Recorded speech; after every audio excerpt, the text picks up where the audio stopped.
భోగాపురంలోని అల్లూరి సీతారామరాజు అంతర్జాతీయ విమానాశ్రయం ఆగస్టు 1న ప్రధాని మోదీ ప్రారంభించనున్నారు. ఈ క్రమంలో ప్రారంభోత్సవ పనులు ముమ్మరంగా సాగుతున్నాయి. ఎయిర్పోర్టు ప్రత్యేకతలు, ప్రారంభోత్సవ కార్యక్రమ ఏర్పాట్లకు సంబంధించి మరింత సమాచారం మా ప్రతినిధి కనకారావు ప్రత్యక్ష ప్రసారం ద్వారా అందిస్తారు. ఉత్తరాంధ్ర ప్రజల కళ ఇన్నాళ్ళకి సాకారం అయ్యింది. ఎప్పుడా అని ఎదురు చూస్తున్న అంతర్జాతీయ విమానాశ్రయం అందుబాటులోకి రానుంది. విజయనగరం జిల్లా భోగాపురంలో నిర్మించిన ఈ అంతర్జాతీయ విమానాశ్రయానికి మన్యం వీరుడు, స్వతంత్ర సమరయోధుడు అల్లూరి సీతారామరాజు పేరుని పెట్టారు. ఈ పేరుతో నిర్మించిన విమానాశ్రయానికి సంబంధించి ఉత్తరాంధ్ర కళలకి, ఉత్తరాంధ్ర సంస్కృతి సాంప్రదాయాలకి ఎంతో ప్రాధాన్యత ఇచ్చారు. ఈ తరుణంలోనే ప్రస్తుతం మనం ఎయిర్పోర్ట్ లోపల ఉన్నాము. ఈ లోపల ఏ విధంగా ఉందో మనం ఒకసారి పరిశీలించినట్లుగా అయితే అత్యంత సుందరంగా ఈ అంతర్జాతీయ విమానాశ్రయాన్ని తయారు చేశారు. ప్రధానంగా ఉత్తరాంధ్ర కళలు, ఉత్తరాంధ్రలో ఉండే దేవాలయాలు, పుణ్యక్షేత్రాలని ఇక్కడ చూపించేటట్లుగా, అదేవిధంగా అనేక కళలు, అదేవిధంగా పార్వతీపురం మన్యం జిల్లా కానీ, ఇటుపక్క అల్లూరు జిల్లా, పోలవరం జిల్లా ఇలాంటి ప్రాంతం అంతా గిరిజన ప్రాంతంతో ఉన్నది కాబట్టి ఈ గిరిజన సంస్కృతి సాంప్రదాయాలను ప్రతిబింబించేటట్లుగా ప్రత్యేక స్క్రీన్లను ఏర్పాటు చేసి వాటిని ప్రదర్శిస్తున్నారు. అవి చూసేందుకు ఎంతో కొనువిందు చేస్తున్నాయి. అదేవిధంగా ఉత్తరాంధ్రలో ఉండే ప్రముఖ పుణ్యక్షేత్రాలన్నింటినీ కూడా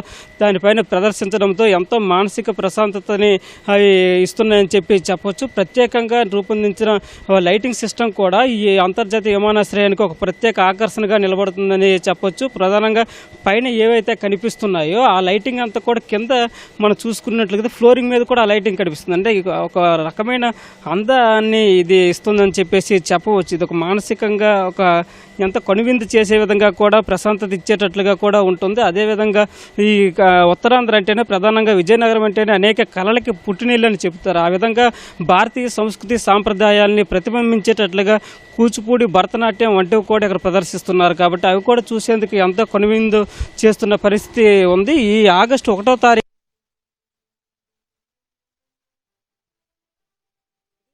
చేసే విధంగా దీన్ని రూపొందిస్తున్నారు. దీంతో ప్రయాణికులు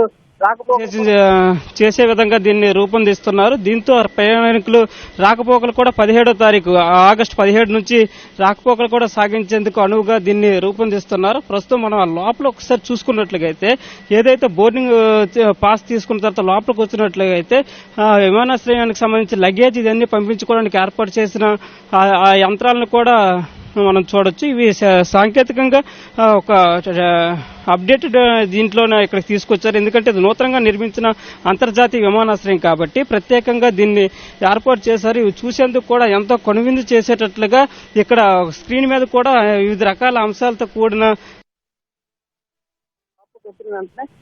లోపలికి ఎంటర్ అయిన తర్వాత ఏ విధంగా పైకి వెళ్ళాలి, లేకపోతే ఏ విధంగా ఇచ్చేయాలన్న అంశాలను కూడా క్రోడీకరిస్తూ ప్రత్యేక బోర్డులు కూడా ఏర్పాటు చేశారు.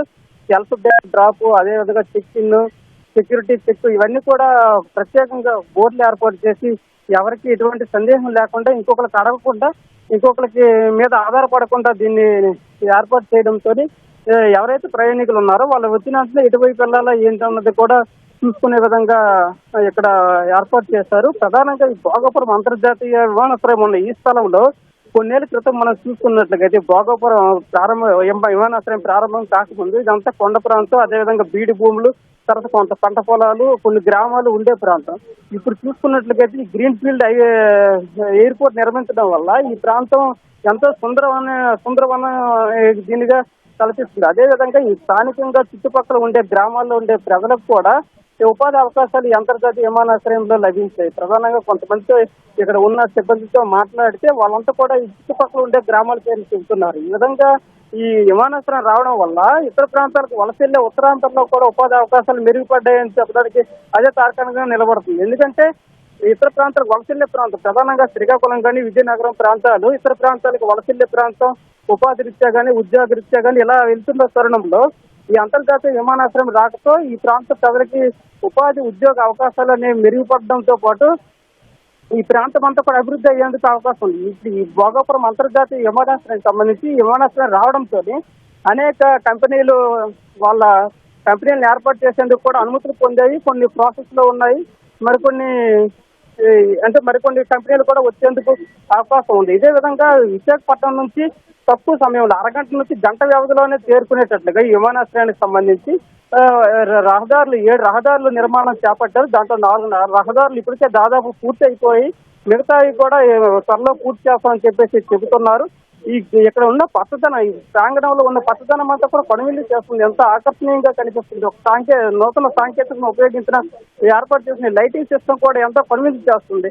ఈ తరుణంలో ఈ 1వ తారీఖు జరిగే ప్రధాని నరేంద్ర మోడీ సభకు సంబంధించి సుమారు 3 లక్షల మంది జన సమీకరణ చేయాలని చెప్పేసి నిర్ణయించుకున్నారు. ఉత్తరాంధ్రలో ఉన్న అన్ని జిల్లాల నుంచి పెద్ద ఎత్తున దీనికి సంబంధించి ఈ సభ ప్రాంగణానికి తరలి వచ్చే విధంగా ఏర్పాట్లు చేస్తున్నారు. వచ్చే ప్రజల వరకు కూడా ఎటువంటి ఇబ్బందులు లేకుండా చర్యలు తీసుకుంటున్నారు. వాళ్ళందరికీ అవసరమైన మరుగుదొడ్లు కానీ, తాగునీరు కానీ, సౌకర్యాలు ఇవన్నీ కల్పిస్తున్నారు. అదేవిధంగా 13,000 మంది విద్యార్థులతో దింసా కార్యక్రమాన్ని రూపొందించారు. దాన్ని కూడా ప్రదర్శించనున్నారు. ప్రధాని నరేంద్ర మోడీకి స్వాగతం పలుకుతూ ఆ దింసా కార్యక్రమాన్ని కూడా ప్రదర్శించనున్నారు. దీంతో విద్యార్థులు ప్రధానంగా పాల్గొని ప్రధానికి స్వాగతం పలకనున్నారు. ఇది ఉత్తరాంధ్ర కళలకి ఇదికి అవకాశం ఇస్తూ సంస్కృతి సాంప్రదాయాల్ని ప్రతిబింబించేటట్లుగా ఈ ప్రారంభ సభను కూడా ఏర్పాటు చేశారు. అదేవిధంగా అంతర్జాతీయ విమానాశ్రయం లోపల భాగంలో, బయట భాగంలో కూడా బొబ్బులు వీణ, అదేవిధంగా అరకు కాపీ, తర్వాత గుంటూరు చిల్లి ఇది కూడా కనిపించేటట్లుగా దీన్ని రూపొందించారు. ఈ తరుణంలో ఏంటంటే ఈ అంతర్జాతీయ విమానాశ్రయం చూసేందుకు ఎంతో కనువిందుగా కనిపిస్తుంది. ఒక నూతన సాంకేతికను ఉపయోగించి దీన్ని నిర్మించారు.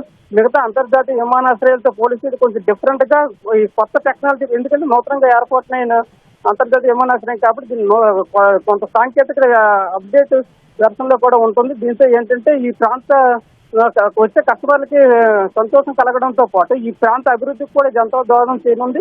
ఈ యొక్క అంతర్జాతీయ విమానాశ్రయం రావడం వల్ల రిలయన్స్ డేటా సెంటర్ కానీ, చుట్టుపక్కల అనేక రకాల హోటల్స్, వ్యాపార సముదాయాలు, వివిధ రకాల కంపెనీలు ఇవన్నీ కూడా వచ్చేందుకు అవకాశం ఏర్పడింది. దీంతో ఏంటంటే ఈ ఉత్తరాంధ్ర అభివృద్ధికి భవిష్యత్తులో ఇదొక గ్రోత్ ఇంజిన్ లాగా పనిచేయనుందనడంలో ఎటువంటి సందేహం లేదు.